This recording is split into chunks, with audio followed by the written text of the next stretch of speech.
नवीन के पास एक पॉलिसी जो उनकी मां के नाम पर है, एसबीआई की पॉलिसी है ये। जानना ये चाहते हैं कि इस पॉलिसी का वो क्या करे। जब ये पॉलिसी ली गई थी हर्ष, तो कवर को भी ध्यान में रखा गया था। इनकी मां घर में इकलौती कमाने वाली मेंबर थी और रिस्पॉन्सिबिलिटीज़ काफ़ी ज़्यादा थी, इसलिए पॉलिसी ली गई। अब खुद नवीन कमा रहे हैं और पूरी रिस्पॉन्सिबिलिटी फैमिली के अब इनके कंधों पर है। जानना ये चाहते हैं कि इस SBI life money back policy को जारी रखें या फिर बंद कर दे।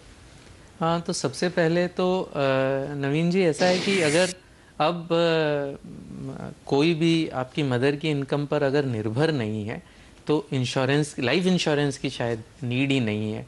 तो टू दी एक्सटेंट आपने एग्जिस्टिंग पॉलिसी में भी जितना मॉर्टेलिटी चार्ज कट रहा है, ट्रेडिशनल पॉलिसी है इसलिए आपको पता नहीं कितना कट रहा है, लेकिन वो वेस्ट जा रहा है।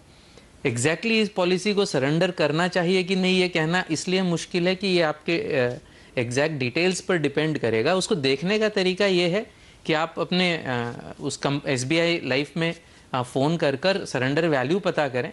आपको पता है कि फ्यूचर में प्रीमियम्स कितने साल देने हैं और एक प्रोजेक्टेड वैल्यू क्या हो सकती है, ये आपको इनिशियल जो भी इलस्ट्रेशन एजेंट ने दिया होगा उसमें से आप देख सकते हैं, या एग्जिस्टिंग बोनस रेट्स के बेसिस पर फ्यूचर में क्या हो सकता है इसको आप प्रोजेक्ट कर सकते हैं।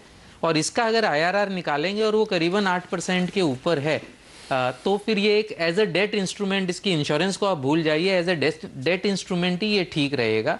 अदरवाइज शायद इसको सरेंडर करने में ही आपको फ़ायदा हो, उसमें चाहे नुकसान हो, चाहे जितना प्रीमियम भरा हो वो न भी मिलता हो, उससे मेरे ख्याल से कोई फ़र्क नहीं पड़ना चाहिए। दूसरा सवाल नवीन जी, शायद आपने किया था कि आपको खुद को टर्म पॉलिसी लेनी है। बहुत ही मेरे ख्याल से सही कर रहे हैं आप। वैसे आप कौन से शहर से हैं नवीन जी? सर इटारसी से। हाँ, सो इटारसी में ऑनलाइन टर्म प्लान लेना चाहिए, सबसे सस्ता मिलता है। अब इटारसी में हर ऑनलाइन प्लान नहीं मिलता है। जब हमने अपना पैसा में पूरा चेक किया तो मेरे ख्याल से HDFC Click to Protect Itarsi में मिलता है। और आपकी उम्र 25 साल की है तो करीबन 30 साल का अगर आप प्लान लेंगे, 45 लाख का अगर आप प्लान लेंगे 30 साल के लिए, तो सालाना करीबन 6,725 रुपये का आपको साल भर का प्रीमियम लगेगा। जब भी आप ऑनलाइन पॉलिसी लें, आप उसमें जितने भी आपके प्रॉपर इन्फॉर्मेशन है पूरा भरिए। कोई एग्जिस्टिंग पॉलिसीज़ है उसके बारे में भरिए, कोई भी हेल्थ कंडीशंस है भरिए, अगर कोई आदत है आपको टबैको की या और भी कोई तरीके की तो उसको पूरा भरिए। बिकॉज बिना पूरा भरे अगर आपको पॉलिसी मिल भी जाती है तो वो महज कागज़ है, और जब समय पर अगर वो काम नहीं आए तो उस कागज़ की कोई वैल्यू नहीं है। शायद तीसरा सवाल आपने हेल्थ इंश्योरेंस का किया था, ये भी आपको ऑनलाइन मिल जाएगी। अगर आप ऑनलाइन पॉलिसी लें तो आप अपोलो म्यूनिक की पॉलिसी ले सकते हैं। आप 3 लाख इंडिविजुअली अपने लिए और मदर के लिए ले सकते हैं, और अपोलो ऑप्टिमा प्लस भी ले सकते हैं जो एक टॉपअप पॉलिसी है। वो 5 लाख की with a deductible of 3 lakh ले सकते हैं।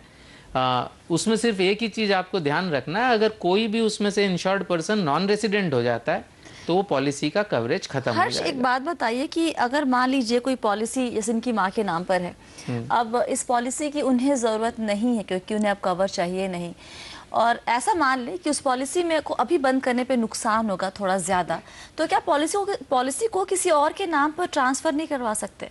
मान लीजिए वो पॉलिसी नवीन अपने नाम पर ट्रांसफ़र करवा ले तो? पॉलिसी अनफॉर्चुनेटली ट्रांसफ़र नहीं होती है, बिकॉज किसी की लाइफ कवर्ड है उस पॉलिसी में। तो आप अगर लाइफ कवर्ड को ही चेंज कर देंगे तो वो तो नई पॉलिसी हो गई बिल्कुल। सो पॉलिसी ट्रांसफर का कोई कॉन्सेप्ट ही नहीं है। और जहां तक नुकसान का सवाल है, जो पैसा चला गया वो तो चला गया। अब मेरे ख्याल से आपको आगे देखना चाहिए। तो आगे में यही देखना है कि अगर मैं इसको सरेंडर कर देता हूं तो मुझे इतना पैसा मिलेगा, दैट इज आपका अपॉर्चुनिटी कॉस्ट। फ्यूचर में कितना प्रीमियम दे रहा हूं, क्या मुझे मिल सकता है, उसका अगर रिटर्न अब 7-8% से 8% से बेटर है तो एटलीस्ट इन्फ्लेशन तो ये बीट करेगा, और फिर उसमें इंश्योरेंस कॉस्ट तो इंक्लूडेड ही है।